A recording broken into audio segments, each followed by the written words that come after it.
Puas kalian berdua melihat hidup aku seperti ini sekarang? Puas!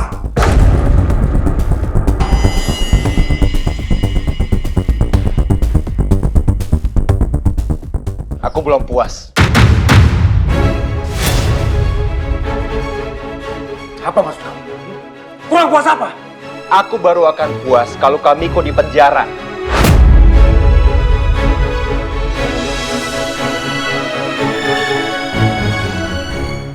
Supaya Kamiko bisa rasain apa yang sudah dirasakan Alia setelah difitnah dengan sangat keji oleh Kamiko.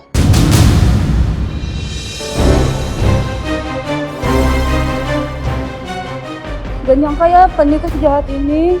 Kasian banget ya Bu Alia, malah lagi hamil tapi difitnah sama ipari sendiri. Kurang ajar kamu, Devan. Kamu sudah mempermalukan aku di depan seluruh karyawan seperti ini.